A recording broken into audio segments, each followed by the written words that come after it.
حضرت شیخ سعدی رحمتullah علیہ بیان کرتے ہیں کہ عجم کا ایک بادشاہ کسی ایسی بیماری میں مبتلا ہو گیا جس کا علاج طبیبوں کے پاس بھی نہ تھا۔ طبیبوں نے ہر چند کوشش کی کہ بادشاہ کی بیماری ختم ہو جائے، مگر بجائے آفاقہ ہونے کے بادشاہ دن بدن کمزور ہوتا چلا گیا، یہاں تک کہ اٹھنے کے قابل بھی نہ رہا۔ جب ہر قسم کے علاج معالجے سے مایوسی ہو گئی تو بادشاہ کے درباریوں میں سے ایک نے کہا، حضور، فلاں شہر میں اللہ تعالیٰ کا کامل بندہ رہتا ہے، اگر وہ اللہ تعالیٰ کی بارگاہ میں آپ کی صحت یابی کے لیے دعا کریں تو اللہ تعالیٰ یقیناً اس کی دعا کو قبول کرے گا۔ وہ نیک شخص مستجاب الدعوات ہے اور ایک خلق اس سے فیض یاب ہوتی ہے۔ بادشاہ نے حکم دیا کہ وہ شخص فوراً اس بزرگ کی خدمت میں جائے اور بادشاہ کی صحت یابی کی دعا کروائے۔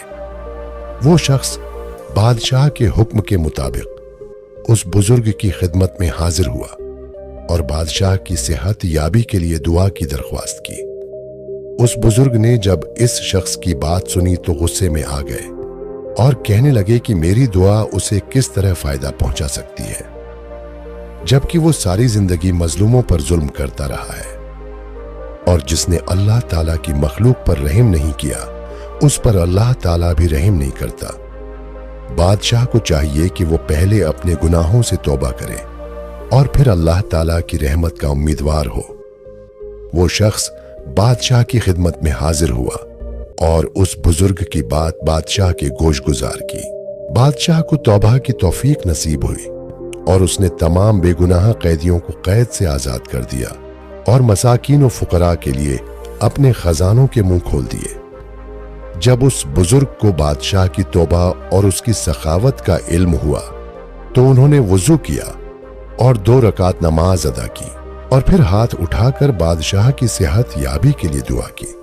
ابھی اس بزرگ کی دعا ختم نہ ہوئی تھی کہ اللہ تعالیٰ نے بادشاہ کو صحت یابی عطا فرما دی اور اس کا مرض جاتا رہا۔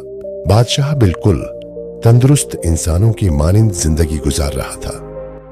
اس بزرگ نے بادشاہ کو نصیحت کی کہ اے بادشاہ، اللہ تعالیٰ نے تجھے معاف کر دیا ہے اور تجھ پر لازم ہے کہ تجھے اپنے گناہوں سے توبہ کرنی چاہیے، کیونکہ بار بار گرنے والا بل آخر سنبھلنے کے قابل نہیں رہتا۔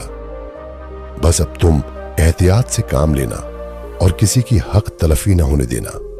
حضرت شیخ سعدی رحمتullah علیہ ان حقائق میں بیان کرتے ہیں کہ اللہ عزوجل کے نیک بندوں کی دعائیں اللہ قبول کرتا ہے، مگر دعا کی قبولیت کے لیے اولین شرط یہ ہے کہ بندہ اپنے گناہوں سے توبہ کرے اور آئندہ ان گناہوں سے بچنے کی کوشش کرتا رہے۔ اللہ عزوجل کے نیک بندوں کی دعائیں اللہ رد نہیں کرتا اور وہ مستجاب الدعوات ہوتے ہیں۔ ان کی خدمت میں حاضر ہوتے رہنا چاہیے اور اپنے لیے دعا کرواتے رہنا چاہیے۔ اس کہانی سے ہمیں 2 سبق ملتے ہیں۔ نمبر 1، ظلم کا انجام برا ہوتا ہے۔ جو شخص دوسروں پر ظلم کرتا ہے وہ بالآخر خود تکلیف میں مبتلا ہو جاتا ہے۔ بادشاہ کی بیماری اس کے مظالم کا نتیجہ تھی اور جب تک وہ توبہ نہ کرتا شفا ممکن نہ تھی۔ نمبر 2، دعا تب قبول ہوتی ہے جب نیت صاف ہو۔ اللہ کے نیک بندے صرف اسی کے لیے دعا کرتے ہیں جو سچے دل سے توبہ کریں اور اپنی غلطیوں کو سدھارنے کا عزم کریں۔ محض دعا مانگنے سے کچھ نہیں ہوتا، بلکہ عمل بھی ضروری ہے۔ آج کے لیے اتنا ہی۔ اپنے میزبان اسد اللہ کو اجازت دیجیے۔ اپنا اور اپنے چینل قصہ گو کا خیال رکھیے۔ لائک کریں، سبسکرائب کریں اور دوستوں کے ساتھ شیئر کریں۔ اللہ نگہبان۔